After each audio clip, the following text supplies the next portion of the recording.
Sandman Nation, this is the St. Louis Syndicate. I'm Nate. He's Brandon. Playoffs. We're here to talk playoffs. Playoffs? It's that beautiful time of year, Brandon, where everything counts. College football counts, pro football counts, This is where I and either make all gambling my money back counts. or dig a big ol' hole.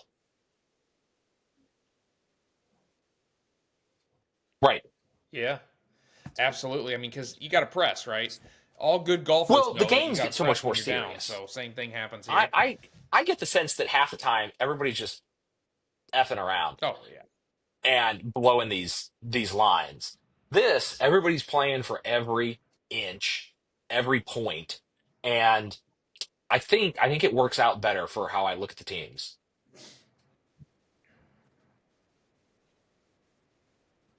Oh, yeah. Absolutely. Well, we're recording this on a Wednesday night, so tomorrow's our first college football game. We've got Notre Dame at Penn State Yeah. in the Orange Bowl. Both of us are on Notre Dame, Does make me which worry means about Penn that. State's probably going to walk away with this. The way our luck has been going lately. But as a Notre Dame apologist and fan, I really think this could be their year. They're going to have their biggest challenge next week when they face Ohio State or Texas. But I think Penn State is going to come up and prove that they're probably the fourth best team this year. They've had an okay run at it. I'm Yeah. not even certain, knowing who's behind them, that they're the fourth best team, but they've earned the right to be in the four. So we'll go with that. Notre Dame's favored by one. We've got an over under at 45. I can see this one very easily, Notre Dame walking away and scoring 35 in this, with Penn Ooh. State coming in at 24, maybe 27. I think they've got them by. I think they've got them by some a couple of good scores here, but that actually pushes the total pretty high. Um, and I think that the I feel like 45 is this is kind an of low. under What do you game. think? Like uh, on the Notre Dame side, and I I just think that if you give Penn State the easiest path to here, and then they get here, and the way that they played the two games had to do Yeah. with the other team basically not being able to do their job, that Notre Dame should be able to skate here. But I think this could be a thing where like Notre Dame scores, 17, 21, 24, somewhere in that range, and Penn State gets like 10 tops. And just kind of Notre Dame spends the entire game Mm-hmm. befuddling them with their defense, and I just that offense for Penn State just really didn't have a lot to it. So I it would surprise me if it just blows through the over. Yeah, Penn State runs. Penn State's a running team, but so's Notre Dame. And I think that last week, what the game showed us was against Georgia, that Notre Dame had, is that Notre Dame's got the blue bloods to match up with the top guys in the country. They out physicaled them. They handled them all the way, offensively and defensively, up and down that line. And Notre Dame is really good with Aeneas Williams and Julian Love running the football. So I fully expect Notre Dame's running game to. I think we're going to see at least twice Yeah. these running backs just Uh-huh. scampering down Yeah. the field. I know you like to say, "Oh, there goes Justin Jefferson scampering." I think at least twice. If you think a team's got, six possessions in the first half, six in the second half, and two of those are going to be breakaways that are going to probably lead to touchdowns or at least good points, then they've only got to come up with, three other possessions of the nine It to could. put It could. touchdowns on the I board. And I just think that's when I look doable at in it, I college just go, football. I think that you do get some nice breakaway plays, but that might be the totality of that center of the field offense. Is that, you can kind of get it Yeah. rolling, you hit a fourth down, you got to Yeah. punt it, we do a little field position thing, and once or twice they flip the field with like a nice big chunk play, and then they get their points, and Penn State really can't. get the chunk Yep. play, to get, the field flipped. And yeah, I don't know why this is down to one. The only thing I can think is that, um, they kind of downgraded how Notre Dame beat Georgia. That, like, you just kind of write that off and go like, they're playing their backup quarterback. Yep. Nobody really moved the ball like super effectively. But like, they went in, they played a top SEC team and just held them down and didn't let them go anywhere. And if you can do that to Georgia, Yeah. I don't know why they can't do that to Penn State.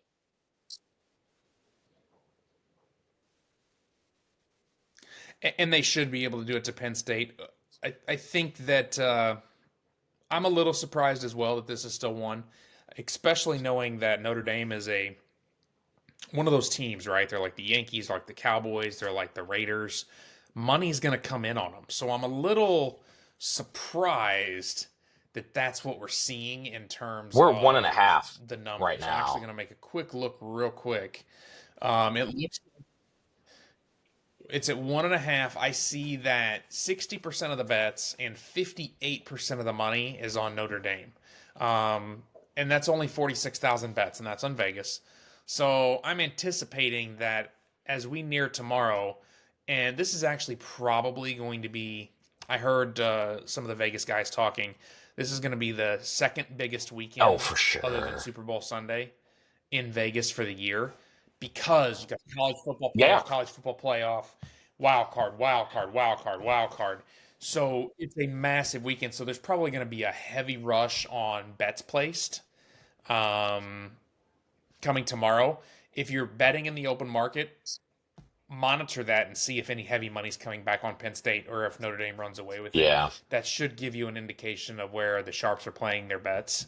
I'm still believing in Notre Dame here. For any pools, I pick Notre Dame.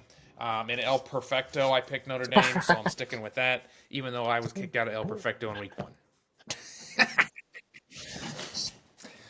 Now, we're split here on our thoughts with Ohio State and Texas. I don't think I necessarily believe Texas is going to win, but I do think that Texas is going to cover the 6 in this particular instance. I was hopeful they would win. I actually picked Texas, Brandon. Um, my thoughts around Texas are I don't think they're as bad as they showed against Arizona State. I think Arizona State had something with that running back, with that team that Texas wasn't prepared for. And then Yeah. offensively, they didn't do what they needed to do moving the ball. They were a little stalled out. I've heard some pundits around talk about maybe a Arch Manning package here or there, which could spark the offense. But at the end of the day, Texas played a lot of good teams this year. Ohio State's one of those good teams. I think 6 is too much in a championship I think lose or go during the home season, mentality type of game. 6 is too high of a number. But here in the playoffs, I Mm-hmm. don't see how Texas keeps up with them. I don't, like, I know that they've put up some good defense, but um if I had to, like, game out, a game state that pivots this entire thing, I think they break yours. I think Ohio State just puts him in a position Yeah. where he has to make a play and he doesn't a couple of times, and we end up with that arch package being him trying to save this game. Um, and look, uh, plenty of times Mm, we have watched bowl games, stuff in the playoff where a team falls behind, goes to a younger quarterback, and that quarterback drives them back, and that worries me about laying 6 points. But um, they didn't blink last week. They just let yours just figure it out. So if no. Sark has some sort of bee in his bonnet about not yanking yours, um, they're just gonna get trounced. They're just gonna get boat raced, in my opinion. So, we'll see how it Yeah. shakes out. But that feels like, if you're keeping this below 7, then I'll just take that, especially on 6. I get a push if we're a point less and it's just a couple of field goals difference. Like, perfect. Let me get out of here with a push. Yeah. Yeah. No, that totally makes sense. I can see both sides of this one. It's going to be. Wait, hold on. I got a call coming in. Hello. Oh, really? News. It's Adam Schefter. Brandon, you're not going to believe this. Texas is for this game. They're going to forego their burnt orange and they're going to actually wear maize and navy with the hook 'em board as in a ploy to distract Ryan Day. They're gonna forego the burnt orange. They're still Uh, gonna have the hook 'em on the but side, that's but it's gonna be apparently maize. the only way you can slow down Ohio State. I I honestly, I don't know. I hope that everybody watching this um sat and watched that game last week the same way that I did, where I just went like, "Oh, that guy's just open again." Huh. Every time he threw the ball, the camera Yeah, panned and there was a wide receiver from Ohio State not being covered, catching the ball. Like, I'm at a complete loss on that. So, right. I can't. Yeah. I don't know how you screw them up, and I don't think Texas's defense is that much better. So, they may make it more of a game, Yeah. but I don't know how you make it through and slow that offense down. We'll, Yeah, we'll see for sure. I can't wait. It's gonna be awesome. yeah, Um, let's talk pro football. We've got quite a wild card party going on. Our Power Five hasn't changed much at all. I just kind of slipped. Last week we had the infamous right. 2 and 2B with Buffalo and Kansas City. After the Lions dominantly took over the 1 seed, I think Yeah, that the Chiefs have their yeah. 1 seed. The two buys deserve to be in the top, and that's kind of where we're at. Buffalo has their own set of challenges, and so does Baltimore and the Eagles. And so I think they're just a little bit behind. And I think right now you're looking outside of Montgomery being banged up for the most part. Well, they've lost Montgomery and No, Hutchinson, but they haven't seemed to slow down at all, the Lions. So they're as healthy as they're going to be headed in. And I think yeah, both no. these If teams are going to you're be going driving the to bus. play defense down that many people, the way that Detroit played defense Sunday night, um, that everybody's got a problem on their hands. Now, I still think, again, we talked about what my Yeah, opinion on the Ohio State and the Texas game that, hey, if this is regular season, I got one opinion. You get to the playoffs and you start to narrow the edge of the sword. That for me, it's still Kansas City or Baltimore. Maybe one of these other teams figures it out, but hmm, Kansas City in the playoffs, in my mind, the way that they play just lends them to limiting mistakes and taking advantage of other teams' mistakes. And that Baltimore had this problem for years. And it seems like they have figured out whatever was going on earlier in the season at the right time to go, we're going to stop making mistakes. We're going to start taking advantage of other teams' mistakes. We're going to have the right game plans. We're going to call the right plays for the offense to work in conjunction with each other and not give the team that we're playing any breathing room. And that messes people up in the playoffs because people start cracking. Um, completely. Well, so there's your first. yeah. Let's just start there, right? Baltimore, Pittsburgh. You can feel that happening in that game significantly. I continue on the or the AFC North to just worry completely about the fact that these teams know each other so well. We did a little research just a few minutes ago and looked and saw that Pittsburgh's pretty Hmm. much a shadow puppet of its former self. Um, when they started the season off, they had Fields and they looked pretty good. And then when Russ took over, they played a bunch of Raiders. terrible teams. Yeah. Jets, Giants. I mean, it was bad Raiders. And then they went right into the North and didn't win anymore. And it sprinkled in there was the Eagles and the Chiefs, and they still didn't win anymore. So in theory, kind of Uh-huh. like you like to say, Baltimore should pretty much Yeah. step on their And look, neck you're and definitely just right about hold them in the mud. playing in division like this, but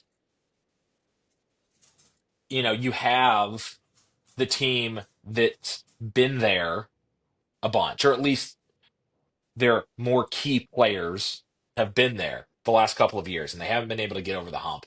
And then you've got Pittsburgh, where you've got Russ, who, has been there a reasonable amount, but just does not have the legs anymore. And you got Tomlin, who is kind of famous for, goofing some in-game stuff. Like he's the leader, like without a doubt. Like he makes his name Yeah, around making guys play over their head. But, the 10 is a hard number, but the upside is that, if you're playing in some pool where maybe this lands on the bad side of 10, if you are looking at this game the same way, you can maybe look to make up some ground where you go, hey, if it gets to 10 and a half and that scares some people off, yep, and that should get some of the, quote unquote, line move sort of guys to jump in there and go, "Oh, okay, well, I'll take Pittsburgh now." If you are of like mind with me that you think that Baltimore's just going to hold them yep. down and beat any number out here, then, it gives you the opportunity to play off of those people and kind of 3D chess them into picking up a win and letting them take a loss.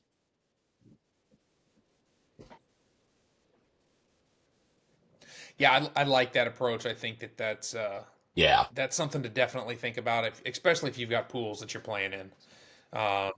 Going straight up against Right. the books, it might be a little bit of a different angle, but Yeah, no. definitely in If pools where you're you're if trying to you're gain open ground, that's a betting, great strategy. get on the exchanges, find a 9.5, and move on.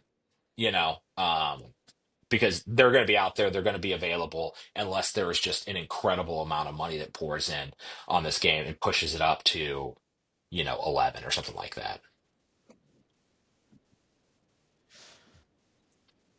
Yeah, and I mean we're still early in that play, but the money on it is not quite there yet. Which I It's love. 50-50 across the board.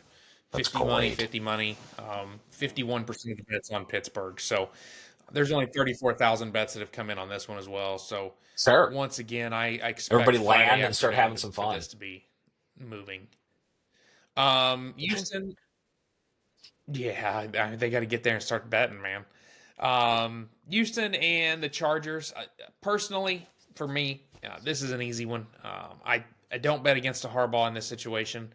And the Houston Texans are just too banged up. Now I know it's on the road, um, and I know the Chargers have struggled a little bit recently, but I just kind of see that this movie magic will go on one more week.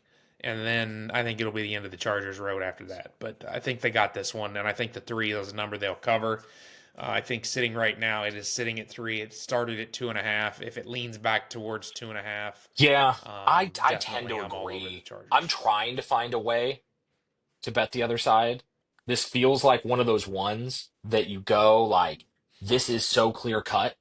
I don't understand how this goes the other way. And yet the number's holding right here. And so I just keep staring at it going, I don't know Yep. how to make the argument that Houston figures this out.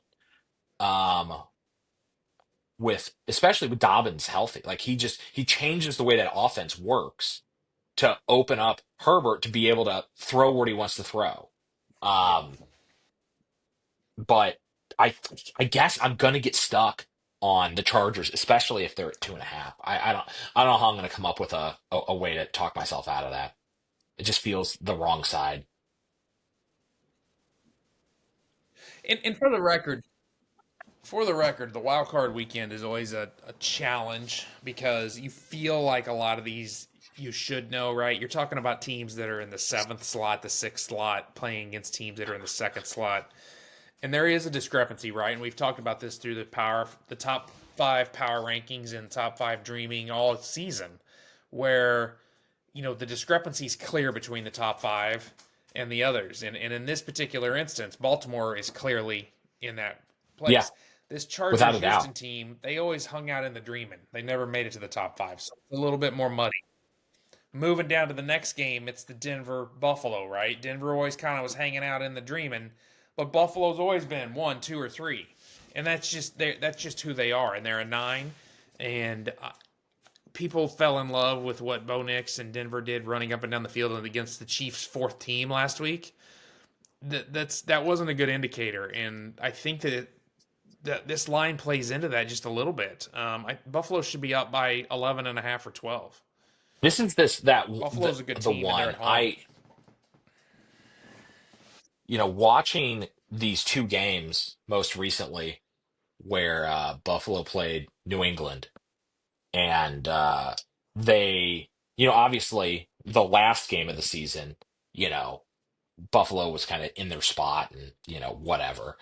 But 3 weeks ago, um, they were still fighting to get into that number one spot. And New England just gave them fits the whole day. And some of it was, variance plays and stuff like that. Um, I hate betting on a rookie quarterback. Um, Division. but I Oh, think, I know. depending on where this line is, I think I'm going to end up on Denver. Um, yeah, So just so you know, right now it's at 8.5. So it's moving towards Denver more. Um, One of the key numbers. So remember, we talk about this periodically, looking at these bets. 45% of the bets on Denver and 58% of the money is on Denver, which is a 13% discrepancy. So there's people out there sure. betting bigger dollar amounts, which indicates sharp action on Denver in this particular place. Only 33,000 bets so far. You still have time before we Yeah, get to yeah, the Sunday games on this. I believe that's, yeah, the Sunday game on this. So pay attention to that. That could drive some movement back. If this thing gets down yeah. You seven and a definitely are. half, you're going to see a And lot of Buffalo pop up. I it's very odd because a lot of what's kind of built up in the Baltimore and the Buffalo discussion is this MVP race and the quarterback and hey, how many tools does he have around him and like how you know what has he been able to do with it? And the entire season, I've kind of looked at Allen and went like, I don't know.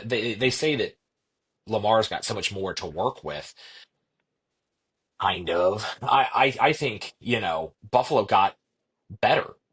They got rid of Diggs, got him the hell out of there, brought in a rookie, James Cook's another year along to be, yeah, like more, to Good running game. give a good base to that offense.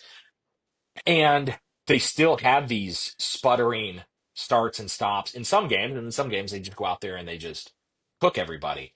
And you know, playing up there in Buffalo, it gets nice and tight in that stadium if they're not up by a bunch.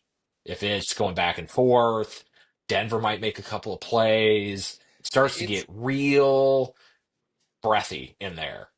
And it unless you're just going to go through here and go like we're going to go chalk, chalk, chalk, chalk, chalk, chalk, chalk all the way down.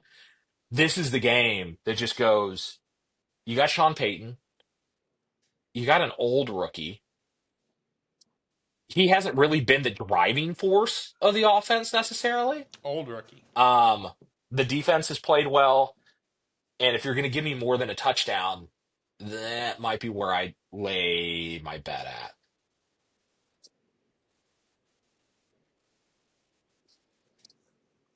So this is how I see this thing ending. It's going to be the fourth quarter, and there's going to be, let's call it 4 to 6 minutes left, and Denver or Buffalo's going to be up by 10, and you're going to see the decision come down to where Peyton has to Right. decide, do I kick the field goal and then go for the onside kick to cut it? So it's going to be like 2 minutes, and he's going to have no timeouts, and he's going to need the ball back again. And instead of that happening, you're going to see Von Miller sack Bo Nix, Sure. because that's the kind of thing that happens with Von Miller in the playoffs.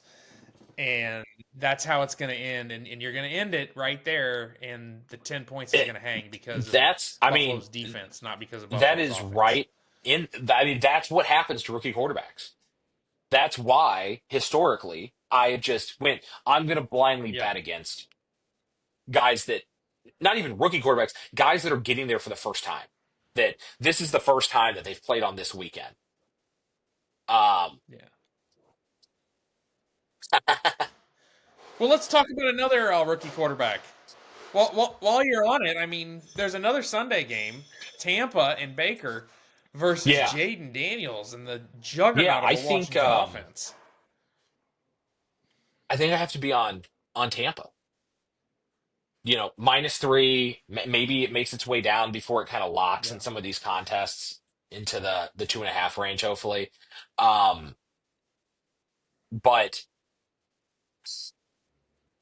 it's another one of those ones where I go, hey, look, in a vacuum, I like what Washington's doing. I like that they are figuring out how to move the ball. But when you get that rookie quarterback in there and go, we're gonna throw the house at you. You only need to make one mistake to screw the whole game up. And you know that going in all week, yeah, the conversation should be, we are going to limit mistakes. That's how we're going to win this game. We're going to limit mistakes. We're going to allow them to make the mistakes, and we're going to take advantage of them. And he will. But he's got because Baker will make them. the just blind narcissism. Just go like, I'm just going to keep throwing this cannon. Like, and it works out for him.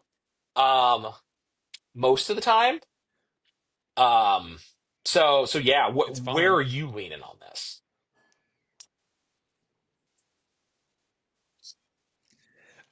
I personally lean Tampa because I've kind of been on this Baker bandwagon most of the year. Yeah, They're pretty healthy and they've got a nice running game. I like their running game a lot. It's a big deal. I'm a little surprised the numbers. The percent of bets is 77% on Washington, and 87% of the money sure. is on Washington right now. Now, that's only 23,000 bets, but that is a Yeah, significant swing compared to the other numbers that we've talked about today, where most of them are closer to, 58, 57, 50-50. This is 87% of the money's on Washington. So I'm going to monitor that yeah, very closely before I put any pool picks in for me on Saturday. Because as I look at this, I'm going, what am I missing? Because everything I just described, the running game, Baker's mentality, rookie quarterback on the opposite side, screams to me that this thing should very easily be a Tampa cover. Unless we're seeing something, and I'm going to throw caution to the wind to anybody that's a severe gambler out there. But and this could actually be happening in the Buffalo game too. Is you'll see syndicate type guys go out and bet heavy on one side sure. to try to move No, the without a line doubt. so they can even come back heavier opposite of it. And that's things that we can't control as locals in small towns, or doing your online betting through DraftKings or whatever. That's something totally probably not in our scope. But if you're listening to Brandon and I, and you're just wanting to know for pool information, Tampa's probably a pretty solid play. If you're out there looking at it, watch to see if these lines are moving, because there Sure. could be somebody No, messing that's a with the really good number out there point. in these two games particularly. We could definitely see that swing back the other direction overnight. Yeah. I feel like we're going to see this thing bought, and then the very last minute on Sunday, Yeah, there's going to be that some seems heavy fair. wagers placed back towards Buffalo and Tampa. Green Bay and Philly. This is a just got word today. Hurts is playing. He's been practicing and he looked good. The Eagles are at full strength. They are a dangerous team. Green Bay is banged up. They lost Watson, and Love's elbow is not quite right. That's probably why this line's 4.5 instead of 2.5. Um, if Love can't go, That's this for game's sure. over. If he can't It hadn't go, even started yet. I Um, I kind of look at it the other direction. I think Love is fine, and I bet Hurts is not. Um, he might be out there practicing and whatnot, lying to everybody, but if it takes you however the hell long to kind of bounce back from a concussion, I think I don't know. I really like Philly's defense, so I'm torn because I go like Philly's defense yeah. can go out there and kind of win this themselves if they really jumble Love, even if he's 100%. And he just goes out there and he has his two wide receivers and he's down one and he's got his running back and his tight end, and Philly's defense just swarms him. And but I do worry about Philly's offense getting moving. And like, do they make some mistakes? Does Green Bay kind of get back on that? Like, we're flipping the field on turnovers and shit like that. Um, and it does kind of depend where this line, locks in at. Um, Yeah. Now, knowing to your point though that yeah, Green Bay's got a better defense than the Cowboys. Just to be clear, when the Cowboys played the Eagles 2 weeks ago or whatever it was with Hurts out, I bet the farm thinking, "Whoo, there's no way that Kenny Pickett can do anything. He's got busted up ribs and he's not gonna." And I think they dropped 60 or something like that, 75 on the Cowboys.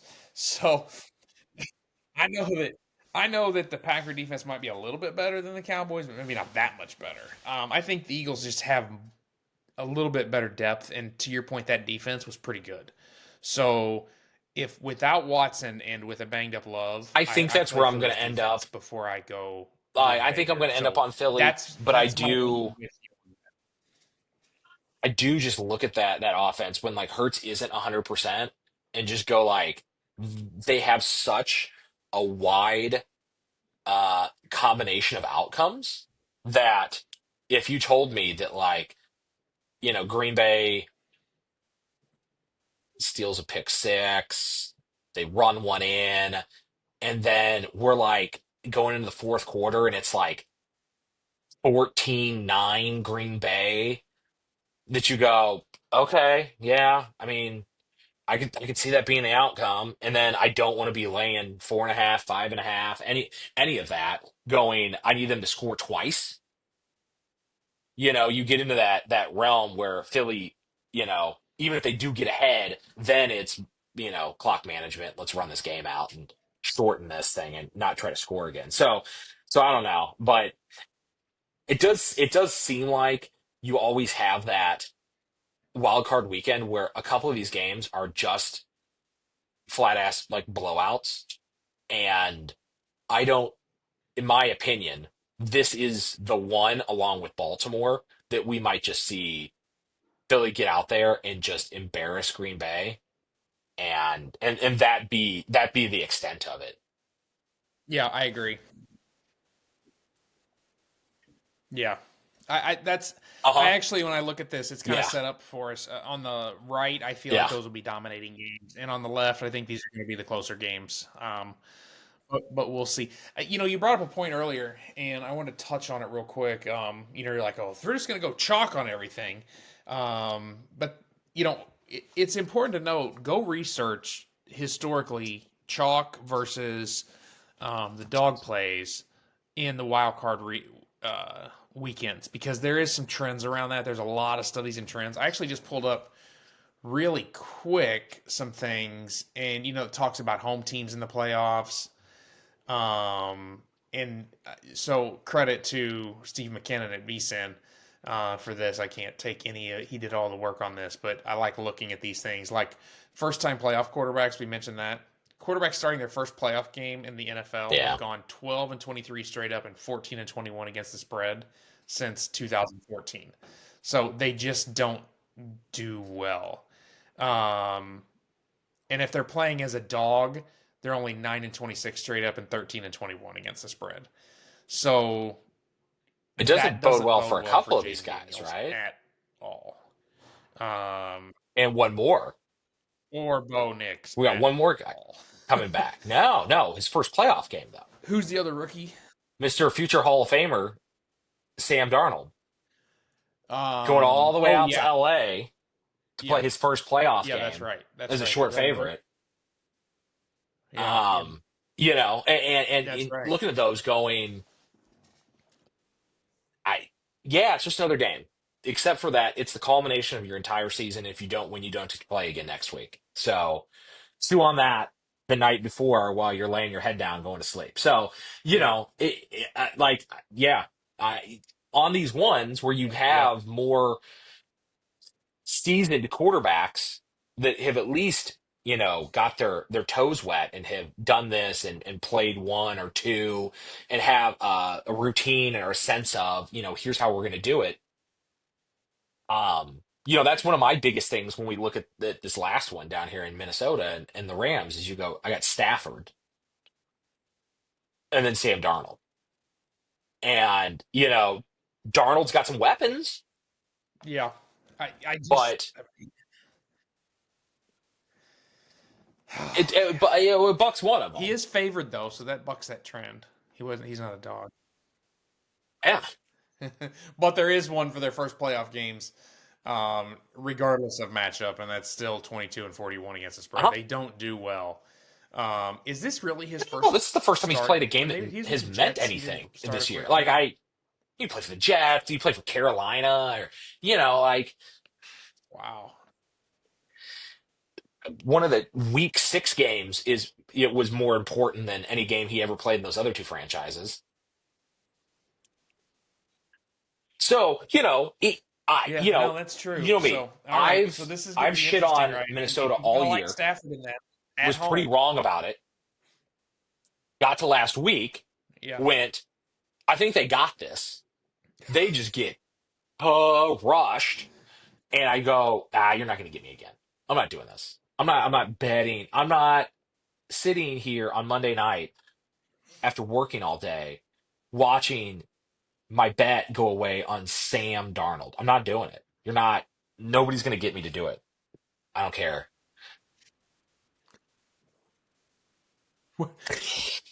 All right. So, not a laughing matter, but what happens if the wildfires impact this That's thing and rough. they got to play it in I, Vegas or in Arizona?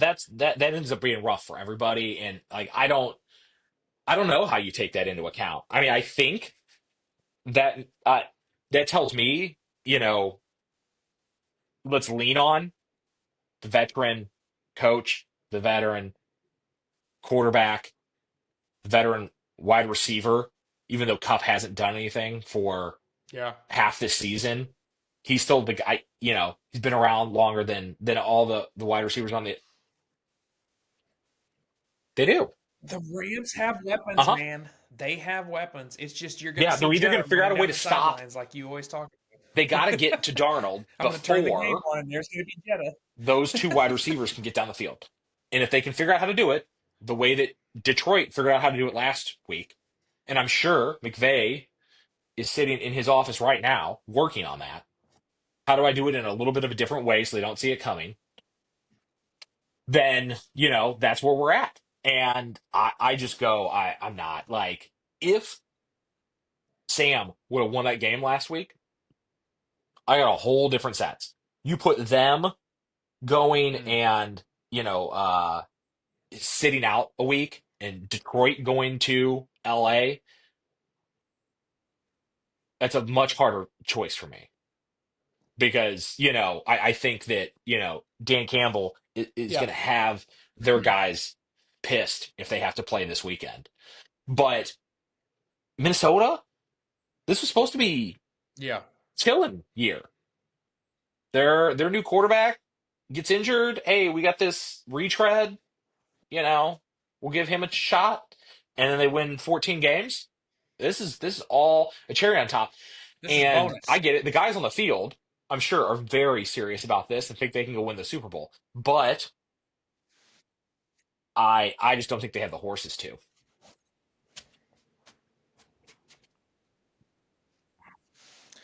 It's pretty interesting. I like it. I'm probably on Minnesota in this just because I don't want to be really mad throwing my hat at the TV when Jetta's running up the sidelines. But you make a compelling argument that if I'm going to play a dog this week at all, it's probably going to be the Rams. Home dog in the playoffs. Yeah, I I just find that interesting. And I think that I could get behind it. Now, it right. may be low, may not be very high in the pool rankings, but Yeah, it's yeah. In my definitely mind, you do. probably going to be something that you have to look at seriously. So, well, I think the lesson this week, boys and girls, for you out there, we're going to recap our Sesame Street expert because get Ellis, the newborn. We're going to Sesame Street recap. One of these things doesn't belong.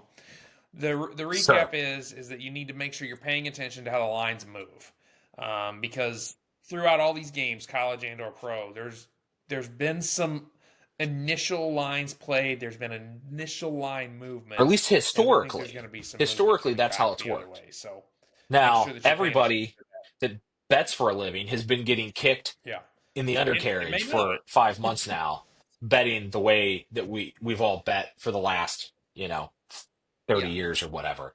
But usually you get down to the playoffs and then the stuff works. So that's what I'm going to count on. I'm going to keep pulling the trigger, keep getting the shots up.